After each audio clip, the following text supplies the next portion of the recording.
Hey everybody, it's David and Richard here with your Friday Ask the Broker show, and today we're covering an important topic. It is a topic about your clients, your past clients. More specifically, the National Association of Realtors just released their 2022 Home Buyer and Home Seller Survey. They asked thousands upon thousands of folks who did a transaction this past year. Numerous of questions, but we got 4 key data points for you. I'll give you something to think about. We're going to jump into some of the data specifically for home buyers who purchased a home in 2022. And Richard, do you want to get into the first key data point that we've identified for the agents here? Yes, pretty good number here. 86% of buyers recently purchased their home through a real estate agent or broker, and 10% purchased directly through the previous owner. 86%, pretty high. Yeah, so home buyers are still utilizing the services of agents to purchase a home. And I think there was a stat I saw that there's less than 10% were done through an iBuyer program. So agents are still very much needed to purchase a home.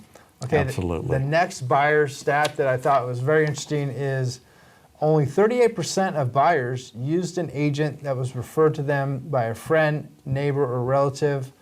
12% used an agent they had worked with in the past to buy or sell a home, and 10% found their agent while inquiring specifically about a property directly. So 38% of buyers used an agent that was referred to them by a neighbor, friend, or relative. But only 12% used an agent they had used before? Yeah. That's pretty low numbers. Yeah. What does that mean? Not staying in touch? Not staying in touch with your database. So seems to be a common theme here. All right, let's get into the seller side of things, home sellers. First off the bat, 63% of sellers found their agent through a referral of friend, neighbor, or relative, or they used an agent that they worked with before to buy or sell a home. So that's a much higher number, 63%, versus on the buyer side, it was just 38%. But still, 63% of sellers are only using agents that were referred to them by a friend, neighbor, or relative. I guess that means that you still have a chance to get in there. Yeah. Here's a very striking stat to me, and it is on the seller side, and it said 80% of recent sellers contacted only one agent to sell their home.